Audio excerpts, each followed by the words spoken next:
Hello students, हम बात करेंगे यहाँ पे क्लास 12 फिजिक्स के चैप्टर नंबर 3 करंट इलेक्ट्रिसिटी के फॉर्मूलाज के बारे में। पार्ट फर्स्ट अपन ने कंप्लीट कर लिया है। अब हम बात करेंगे आज पार्ट सेकंड की।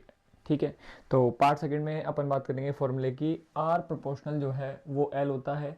जो कंडक्टर का रेजिस्टेंस है वो कंडक्टर की लेंथ के प्रोपोर्शनल होता है।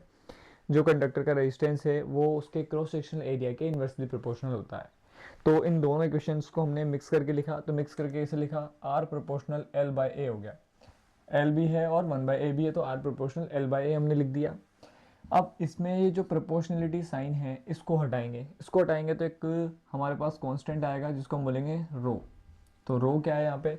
रो जो है एक प्रोपोर्शनलिटी कांस्टेंट है जिसको नाम दिया गया स्पेसिफिक रेजिस्टेंस और रेजिस्टिविटी। तो इसको हम एक तरफ रखेंगे, यहाँ रख दिया, तो R into A by L. तो रो का फॉर्मूला आ गया हमारे पास R into A upon L. तो हमें अभी तो फॉर्मूला ही याद रखना है कि रेजिस्टेंस का जो फॉर्मूला है तो वो तो हमारे पास है ही सही, V upon I. Specific resistance का जो फॉर्मूला है वो हमारे पास आर ए बाई एल होगा, जहाँ R resistance of the conductor, A cross sectional area of the conductor, L length of the conductor है। और रो जो है इसको स्पेसिफिक रेजिस्टेंस या रेजिस्टिविटी भी कहते हैं। अब हम इसके यूनिट के बारे में बात करेंगे। तो इसका जो ऐसा यूनिट है वो कैसे बनेगा? वो इसी फॉर्मूले से बनेगा। इसका यूनिट ओम, इसका यूनिट मीटर स्क्वायर, इसका यूनिट मीटर। तो मीटर से मीटर स्क्वायर कैंसिल करेंगे तो 1 मीटर ऊपर बचेगा। तो इस रो का यूनिट आएगा ओम इंटू मीटर। तो ऐसा यूनिट इसका हम लिख सकते हैं रेजिस्टिविटी का, ओम इंटू मीटर। अब अगर इसी फॉर्मूले में अगर हम इस रेजिस्टिविटी की एक मैथमेटिकल डेफिनेशन के बारे में बात करें, तो अगर ए जो आप कंडक्टर ले रहे हो उसका cross sectional area 1 metre square हो, उसका जो लेंथ है वो 1 मीटर हो, तो जो रेजिस्टेंस होगा ना उस कंडक्टर का वही उसकी रेजिस्टिविटी होगा। तो एक मैथमेटिकल डेफिनेशन बनाई गई है यहाँ पे। If A equals to 1 metre square, L equals to 1 metre, then R equals to rho. वो आर ही रो के इक्वल होगा। अब हम बात करेंगे microscopic form of Ohm's law. तो ओम्स लॉ है वी प्रोपोर्शनल आई वाला, उसका माइक्रोस्कोपिक फॉर्म जो है वो क्या होता है? वो होता है जे इक्वल्स टू सिग्मा ई।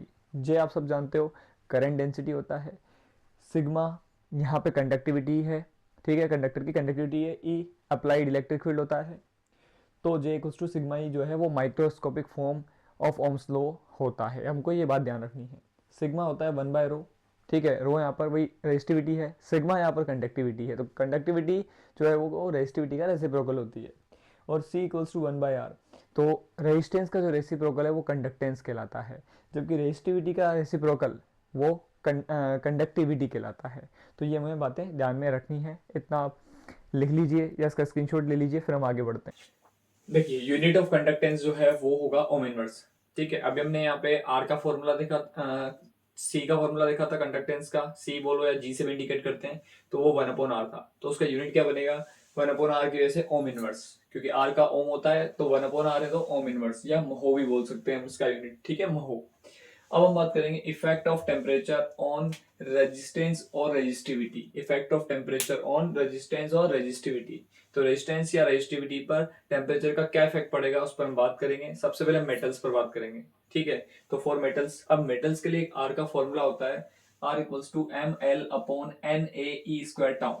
ये हमारे पास आर का एक फॉर्मूला होता है, जहाँ m जो है मास ऑफ इलेक्ट्रॉन है, l जो है लेंथ ऑफ कंडक्टर है, n number of electrons in per unit volume है, a जो है वो क्रॉस सेक्शन एरिया है कंडक्टर का, e इलेक्ट्रॉनिक चार्ज है, टाउ एवरेज रिलैक्सेशन टाइम है। रो का एक फॉर्मूला होता है आर ए बाई एल, जो हमने अभी कवर करा था, rho equals to R A by L. अब आर का वैल्यू यहाँ पुट करेंगे तो ए बाई एल कैंसिल हो जाएगा, इसमें से एल से एल जाएगा, ए से ए हट जाएगा, तो फाइनली रो आ जाएगा m upon n e square tau. तो यहाँ से क्लियर है, रो जो है ना वो टाउ के एवरेज रिलैक्सेशन टाइम के इनवर्सली है, और टाउ जो होता है ना वो टेम्परेचर के इनवर्सली होता है। तो इस रिलेशन से हम आगे डिस्कस करके ये देखेंगे कि टेम्परेचर इंक्रीज होने से क्या होता है, कंडक्टिविटी में क्या इफेक्ट आता है, रेजिस्टिविटी में क्या इफेक्ट आता है। तो पहले यहाँ तक का हमें कवर होना चाहिए, ध्यान होना चाहिए। अब हम आगे बढ़ते हैं। तो हमने यहाँ बात बोल दी कि रो जो है वो इनवर्सली है टाउ के, ठीक है, मीन रिलैक्सेशन टाइम के या एवरेज रिलैक्सेशन टाइम के। ठीक, अब जो टाउ है वो टेम्परेचर के क्या होता है? टाउ जो है वो टेम्परेचर के इनवर्सली होता है। Then we can say that when we increase the temperature then tau will be decrease. तो टेम्परेचर इंक्रीज करने पर ये डिक्रीज होगा, और ये डिक्रीज होगा तो रेजिस्टिविटी क्या होगी? इंक्रीज होगी, और रेजिस्टिविटी इंक्रीज होगी तो कंडक्टिविटी क्या होगी, डिक्रीज होगी। तो हम क्या बोल सकते हैं, टेम्परेचर इंक्रीज करने पर रेजिस्टिविटी क्या हो रही है, इंक्रीज हो रही है, और कंडक्टिविटी क्या हो रही है, डिक्रीज हो रही है। तो हमारे पास रिजल्ट आ गया, कंडक्टर्स के लिए, मेटल्स के लिए टेम्परेचर इंक्रीज करने पर रेजिस्टिविटी इंक्रीज होती है और कंडक्टिविटी क्या होती है, डिक्रीज होती है। तो ये एक रिजल्ट आया कि टेम्परेचर इंक्रीज करने पर मेटल्स या कंडक्टर्स की जो कंडक्टिविटी है वो कम होती है। ठीक है, इसी में हम में बात करेंगे, मेटल्स के लिए ही बात करेंगे। क्या बात करेंगे कि मान लिया हमने T1 टेम्परेचर पर किसी कंडक्टर का जो रेजिस्टिविटी है, किसी कंडक्टर की जो रेजिस्टिविटी है वो रो T1 है ना, रो T1, और T2 टेम्परेचर करने पर, टेम्परेचर मान लीजिए इंक्रीज कर दिया हमने, T2 कर दिया, तो रेजिस्टिविटी इंक्रीज होकर रो T2 हो गई। तो ये हमें ऑब्जर्वेशन से मिला कि rho T2 minus rho T1, rho T2 minus rho T1 upon rho T1 is directly proportional to temperature difference T2 minus T1। तो जैसे हमने प्रोपोर्शनल कांस्टेंट हटाया तो हमारे पास एक प्रोपोर्शनलिटी साइन हटाया, सॉरी प्रोपोर्शनलिटी साइन हटाया तो एक प्रोपोर्शनलिटी कांस्टेंट आ गया, इसको हमने बोला वही अल्फा। तो rho T2 minus rho T1 upon rho T1 equals to क्या आ गया, अल्फा T2 माइनस T1 आ गया हमारे पास। और ये अल्फा जो है इसको हम बोलते हैं temperature coefficient of resistivity, temperature coefficient of resistivity बोलते हैं। और अल्फा की वैल्यू मेटल्स के लिए पॉजिटिव होती है क्योंकि टेम्परेचर इंक्रीज करने पर रेजिस्टिविटी इंक्रीज हो रही है, तो अल्फा की वैल्यू मेटल्स के लिए क्या होती है, पॉजिटिव होती है। ठीक है, तो इस अल्फा का भी अभी हम फॉर्मूला बना लेंगे, अब इतना लिख लीजिए फिर हम आगे बढ़ते हैं, स्क्रीनशॉट ले लीजिए आप।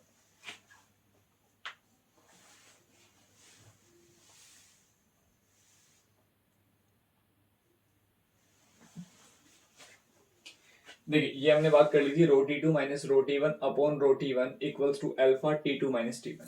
ठीक है, इसको मैंने इक्वेशन ए लिख दिया। अब इसी इक्वेशन से हम आगे बात करते हैं, तो अल्फा को अल्फा लिख दिया, इस डिफरेंस को मैंने लिख दिया डेल्टा रो, रो T2 माइनस रो T1 को मैंने डेल्टा रो लिख दिया, और इसको ये T2 माइनस T1 जो हम इधर लेके आए इसको हमने डेल्टा टी लिख दिया। ठीक है, और रो T1 का रो T1, तो एक फॉर्मूला ये भी बन गया अल्फा का, है ना, delta rho upon delta T rho T1 from equation A. इससे भी हम रो T2 का फॉर्मूला बनाएंगे। तो rho T2 minus rho T1 लिखा हुआ है, रो T1 को इधर मल्टीप्लाई करा तो ये alpha T2 minus T1 into rho T1, इस रो T1 को उधर ले जाएंगे तो rho T2 equals to rho T1 plus alpha T2 minus T1 और रो T1, रो T1 हमने कॉमन लिया तो रो T2 का फॉर्मूला रो T1 bracket 1 plus alpha delta T. तो अगर हमें रो T1 की वैल्यू दे रखी है, T1 टेम्परेचर पर रेजिस्टिविटी दे रखी है कंडक्टर की, T1 और T2 दे रखा है, अल्फा दे रखा है, then we will calculate rho T2। Okay, अब हम आगे बात करते हैं यहाँ पे कि यूनिट ऑफ अल्फा क्या होगा, जो कोफिशिएंट ऑफ रेजिस्टिविटी है, या sorry temperature coefficient of resistivity है, टेम्परेचर कोफिशिएंट ऑफ रेजिस्टिविटी है अल्फा, उसका यूनिट क्या होगा, तो उसका यूनिट होगा केल्विन इनवर्स। अब ये कैसे हुआ, ऐसे हुआ, ये क्या है, रेजिस्टिविटी है, नीचे भी रेजिस्टिविटी है, दोनों का यूनिट सेम, और ये चीज है टेम्परेचर। तो 1 अपॉन में टेम्परेचर आ रहा है, और टेम्परेचर का यूनिट अगर हम केल्विन लेते हैं तो 1 अपॉन केल्विन, या केल्विन इनवर्स बोल सकते हैं यूनिट, या डिग्री सेल्सियस इनवर्स बोल सकते हैं। तो इस तरीके से हमारे यहाँ पे इसका यूनिट मिलता है।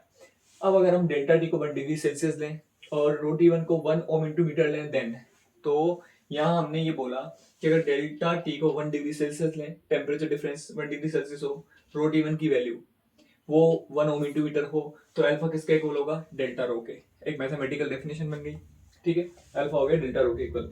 रो टी का ग्राफ कुछ इस तरीके से आता है मेटल्स के लिए। ठीक है, if T1 equals to 0 degree Celsius, T1 अगर 0 डिग्री सेल्सियस हो, T2 T डिग्री सेल्सियस हो, देन ये जो फॉर्मूला है हमारा रो T2 वाला, ये कन्वर्ट हो जाएगा। रो T2 को लिखेंगे rho T equals to rho naught rho 0 1 plus alpha, और T2 माइनस T1 से only T minus 0, then T रह जाएगा, ओनली डेल्टा टी की वैल्यू ओनली T हो जाएगी, T माइनस 0 से T।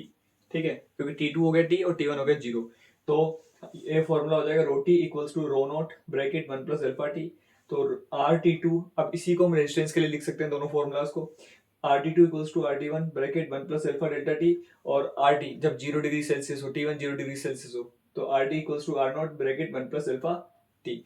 ये हमने यहाँ तक बात करी मेटल्स के लिए। तो इस लेक्चर में हमने यहाँ पे करंट इलेक्ट्रिसिटी के कुछ फॉर्मूलाज और देखे। ठीक है, इसके बाद के जो फॉर्मूलाज हैं वो हम नेक्स्ट लेक्चर में कवर करेंगे। Okay, thank you.